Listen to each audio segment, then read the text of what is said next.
Yes, finally. We're back. GeeHateaseTV is back with Brandon Mills, Crew Marketing Promotions 2022. Pleased to meet you, brother. How you doing? Good, excellent, bro. Finally good to meet you and everything. Been a long time coming, this interview. I've been building up and building up for the last, 4 or 5 weeks, really? Yes, very much so. Did you enjoy your Christmas? Oh, man, it was a blast. Spent time with family.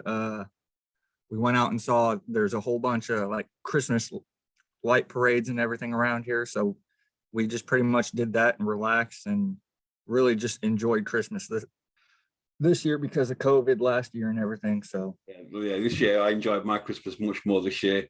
Traveled up to Manchester, went to a huge party as well on New Year's Eve in a huge big warehouse back in Blackpool. Oh, wow. So it was like it was what it's called Live the Dream. We went back 33 years to where we did it 33 years ago, and it was absolutely amazing. It was mind blowing. So we had a really good time. So oh, wow, that's good. Let's get into what you're doing. Tell me a little bit more about it. Your Crew Marketing Promotions. Where are you based?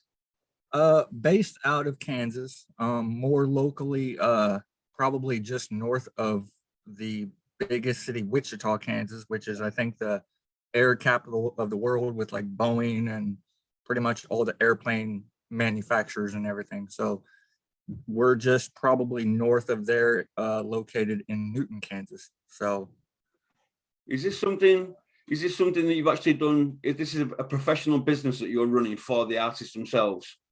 Yes, pretty much Crew Marketing Promotions is a marketing and promotions company for musicians as well as small businesses, and I've expanded over the years to include modeling, management, photography, pretty much you name it. I'm kind of a jack of all trades. So what gave you the inspiration for this? Was it something you studied at college? Yeah, actually, it was, I'm trying to think of the year. In 2009, I was actually going to college for my associate's degree in IT networking. And then also at the time, I think I was a huge fan of Tech 9. And so I had jumped on the Strange Music Street team. Yeah. And I realized like, this is fun. I'm having fun doing this. So I actually took the inspiration. Yeah. I pretty much took the inspiration of street teaming and realized that I think this is something that I can do professionally.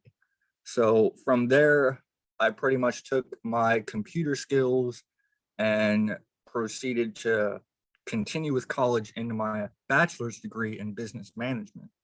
And then from there, it just kind of just snowballed from street teaming to document work. I've created contracts for some pretty well-known artists and everything. Just kind of document clerical type work, stuff that they needed done behind the scenes for labels. Are you able to tell us which artists you've done the contracts for? I've done contracts with Selim for he's connected with brother Lynch out of Sacramento, California, I think. Yeah. I think that's where Lynch is from. Also Selim's Cuzalo Inc. It's a mask company. I used to work with him for roughly about 3 or 4 years.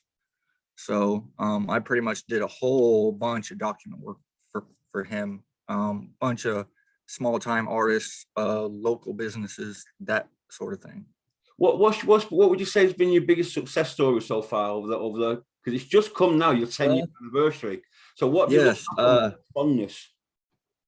I'd probably say my biggest accomplishment would be that I'm actually still up and running, because trying to do this for like 10 years and having to go through all the logistics and the finances of marketing and promotion and management and jumping from one project to the next, that's created kind of like I want to say a financial tornado. If you don't know what you're doing, then you can pretty much lose all your money in a heartbeat.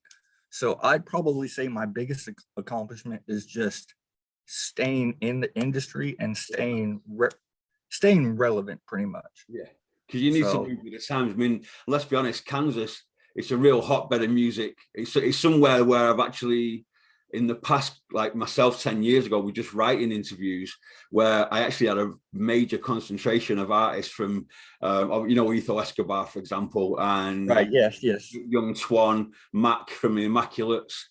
I've had them all on, and Etho Escobar more than once, actually. I think he's the most interviewed artist. I think Oh, wow. for Yeah. Yeah. He's a really dedicated dude. I've spoke with him many times, and I've worked with Mac directly with the his gang. uh affiliate Clip Up Gang and the Immaculates and Grid Magazine. Oh, they're huge in I can't Kansas believe City and how big Colorado. they've got. They're massive. They've done really well. I mean, it's another good story Yes. coming out of the area. Major success stories. Right, moving on. You've done any work with Stevie Stone as well, did I see? Yes. I've I've known Stevie Stone off and on for quite a few years. I'd probably say I met him like I think on a Tech Nine tour years ago, but then I guess he kind of noticed I was like a super fan, I guess, and then I started promoting him. I can't remember which specific tour he was on, but he was still independent. So when he was doing his Hemi High mixtape series, like in 2011, that's when I was really hardcore promoting him. And then he got signed to Strange, and we kind of disconnected for a few years. He kind of released a whole bunch of albums with Strange and everything, but once he kind of left Strange and then he built his own label, pretty much I just kind of hit him up and I was like, hey, let me join your street team again and everything. And that kind of led to not only doing some volunteer work for him, but he's contacting me personally and handling some designs and promotional press up materials for him and everything.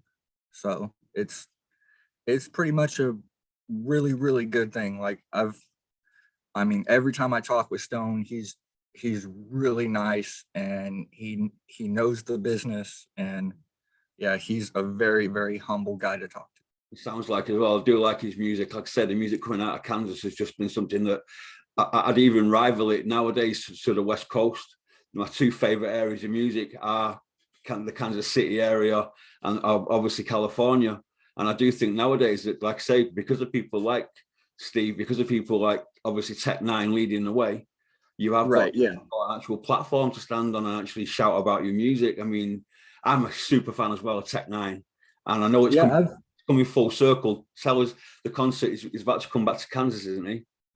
Yeah. I think. Well, I mean, with the new year, I think he's doing some one-off shows, but he's got yeah, I think he's got like one show in Lawrence, Kansas. He's about to do, I think, at the end of January. But Tech is just always constantly moving. Like I don't even know how he doesn't just slow down. Or I mean, Yeah, he's he's not probably that got. young anymore either, is he? Let's be honest. I mean, he really is a busy guy. Yeah, yeah, he's just slammed. But I'd probably say, as hip hop in general, like the Midwest and Kansas, like the biggest questions that I always get is like, why are you based out of Kansas? Or why don't you move to the West Coast? Or why don't you move to the East Coast? Yeah. And like, I think over the years, I've learned that if there's one thing that I've been humbled at is it seems like, I don't know for anybody else, but for me, I've been really humbled by it seems like I'm a nexus where I can start pulling artists from all over the country and they're contacting me, whether it's to get on my independent mixtape platform or whether it's to get marketed and promoted or they need to build a street team from the ground up. Like they're the ones emailing me and contacting me just left and right. You're So offering a real full range of services for any artist, really. So any yes, artist can get at you and, like I say, build a platform from the ground up. yeah, the platform's called the Underground Takeover Mixtape Series, and I released like 6 different volumes over the span of like 5 years, and then I took a break for 2 years because it was really hard trying to manage that series and try to build up a whole networking team of artists to just to release one volume, it would take me all year to work on. But then I'd have other artists try to contact me saying that they need actual like photography services and all kinds of other stuff and services that I didn't offer. So in 2016, I decided to pretty much start a entire photography company and mix that with my marketing and promotion. So, and I did that for a few years, and I pretty much turned it into an enterprise where like every little new service that I provide is now under a umbrella, which is Crew Enterprises, which I really don't market that name as much as I do Crew Marketing Promotions. But doing that allowed me to just expand networking contacts from all over. So, but the biggest thing with the takeover series is that I realized I still have a bunch of people left and right just hitting me over and over. When am I going to drop the next volume? So finally, after trying to get organized and learn how to balance 5 things at once, I finally decided that I'm going to start the series back up this year, 2022, and release volume 7. So that way I can try to help the same artists as I have in the past, as well as new ones, just to get their music heard. I mean, yeah, you got Spotify and iTunes and all that, but there's no hand-to-hand marketing. There's really, I mean, yours is different, obviously different to what I do. We're kind of simpatico with regards to people always say to me, there's not enough people like yourselves about that are actually making the effort to get independent artist music onto a platform and get it heard. Yeah, I mean, there really isn't. With the saturation of streaming music services and everything else, there's a hit the mark. You have to hit the mark one time nowadays. Yeah. You make a lot of money. Oh yeah, you can become a YouTube sensation overnight, or be recognized as the largest streaming artist of this year on this platform. And really, like, the only downside that I've seen in the music industry is, to me, there's like a disconnect of everybody can get their music out there right now, this instantly. And I remember even 10 years ago, I remember a lot of artists still had to like press up their CDs in their computers and then put them in their trunk and go out and literally try to get it out to each individual person. So now it's a quick market. Like say you hit the mark once and you've made your money. And then I do see now, I did ask, maybe you're in the same mode. Are you now at a point where you're able to, your income's coming in, where you're able to focus solely on your business and micromanage each project time at a time?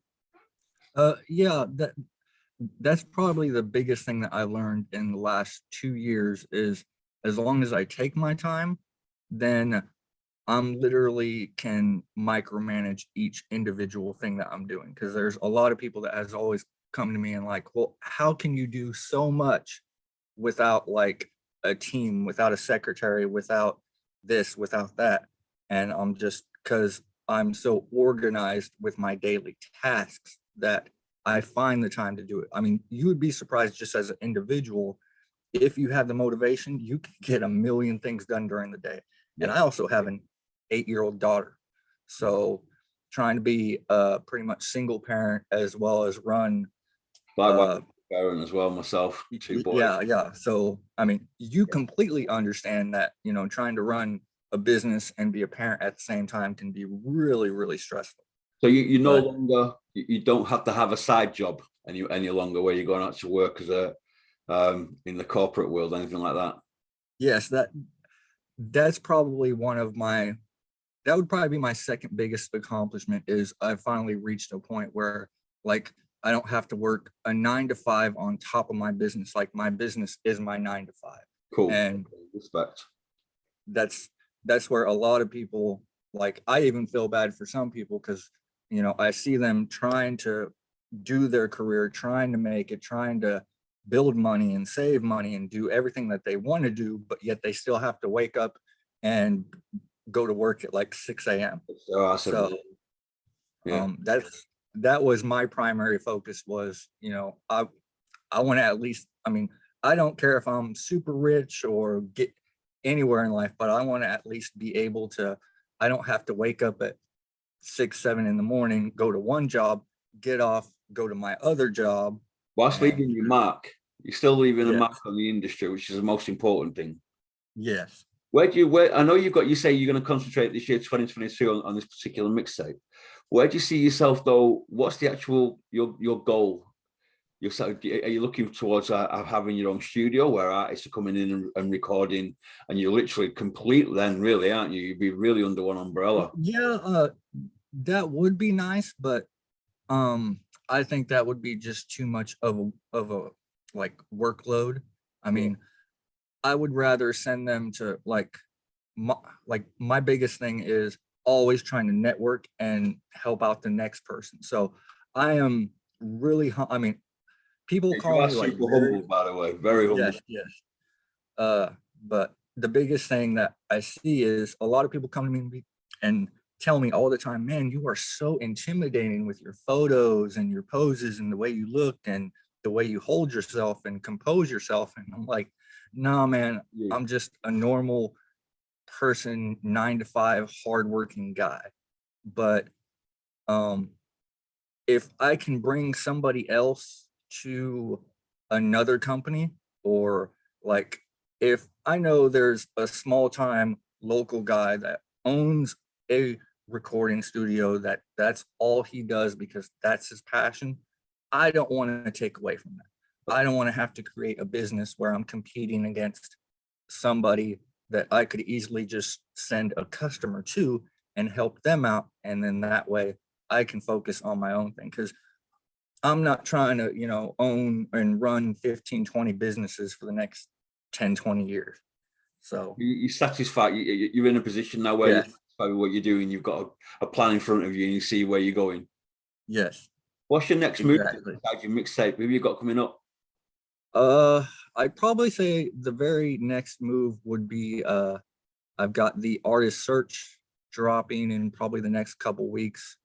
I've got all my advertisements What's prepped artist for search? Let me asking. Sorry, go up the top. oh, the artist search is pretty much where all the artists can submit to be featured on volume 7 of the actual mixtape. So I create a whole bunch of advertisements all day long, and so I've got an artist search ad where they can find the information, get signed up, get featured, and then the same thing goes for the hosting. um, I'm in talks with a top 200 Billboard charting artist right now, but I'm still trying to lock in like the logistics of it and everything. Okay. So You're not able, once I get that locked you're in, not able to give us a hint of who this person is yet. um, Right. no, I mean, I I wish I could, but if something falls through, then I don't want to, hype people up. But all I can say is it's a pretty well-known artist. So What I kind of mean, who'd you go and watch yourself besides Tech Nine? What kind of music are you into? uh surprisingly, even though, I mean, if you go to my website and everything, you would think like I'm just directly a big, huge hip hop head or a hip hop fan. But surprisingly, you can catch me listening to anything from pop music to country, as long as it's kind of as long as it's not like saturated or like, I don't want to say mainstream, but if it's popular but not too popular, I mean, because there's some songs on the radio that people just play over and over and over. Um, that type of music. But really, even I don't listen to much radio. Like my girl or even my own daughter will introduce me to a song or to a new artist, and even though that artist might be mainstream, I'm like, oh well, I may have not listened to radio in like the last 3 years, but that's a pretty good artist. So, and then that's where I find myself liking both of what's going on in the main music industry as well as independent and underground, because we all know that when it comes to the music industry, there's like levels. So, I mean, you've got your independents that want to be strictly independent, to where you've got your underground unsigned acts, and then you've got your mainstream, corporate level. type acts and everything. So is there anybody that you've been chasing after and managed to get, and artist wise, do you find yourself in that position? Yeah, I do find myself a lot kind of chasing one artist or another, but I won't, what's the word? I would probably say I don't let that consume my time trying to chase that artist if like they don't want to work with me, or if they see me as too small for them, then I won't waste my time. But if they come directly at me and they email me or they ask me or they, contact my website, then I'm just real quick to answer. You'd be surprised how many different artists actually contact my website, and then 2 seconds later, I've already messaged them and they're like, hey, I'm on the road. I can't really call you or email you back right now. And I'm just like, well, you contacted me. So they kind of expected me to respond 3 days later. But would you be interested in any UK artists gone on the mixtape? Yeah. Just open to that. I can send you all the release info, and I'll have the one sheet and the informational one sheet back from one of my managers. I think tomorrow, actually. Okay. Because I've probably spent the last 4 months kind of in secret prepping all the advertisements, all the financial budgets, where I'm going to release it, all my other affiliated marketing companies and everything. Because I work with a bunch of other marketing companies. Who do you actually work with then? Who are you affiliated with? I'm affiliated with I'm trying to think of it now. Let me check my records right quick. Give me 1 second. I'll be back. No worries.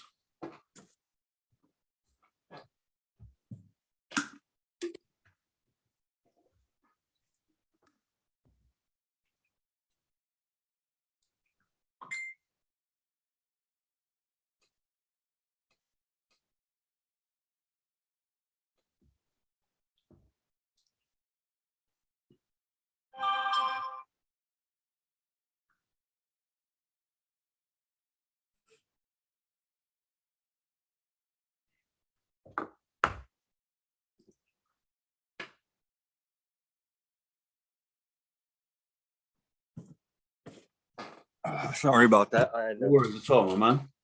Yes, there's so many that I network with that sometimes I honestly forget who I network with. So, but I'd probably say one of my biggest ones that I work with is a entertainment company out of California who is connected with a artist by the name of Cognito, and that would be JLM Entertainment. They're kind of a distribution network where they literally distribute probably, I don't know, over 200-300 artists. So they're a really big digital distribution company. So, but that would probably be one of the ones that I work with. A bunch of hip hop blog sites and networking and everything. So any artist that actually wants to come to you for promotion and marketing, how can they do that? They can easily just visit my website. I'm very organized and my entire website is very user friendly. Okay. You can just click on the services tab or anything really. It's pretty much self-explanatory. So and there's my email and all my contact info on there. Simply shoot me an email and say what again? That link on your Instagram for your website? Yes, that will send you directly to my website and everything. So you can check out our About Us and read all about the company. And when I started it in 2009 you can get a pretty much really good overlay of all of the services that I offer and everything. It's an absolute pleasure talking to you. I'm going to wrap it up there, buddy. Yes. Thank you much. Thank you. Take care. Yes. It's been a pleasure. Have a good day. And you, my friend.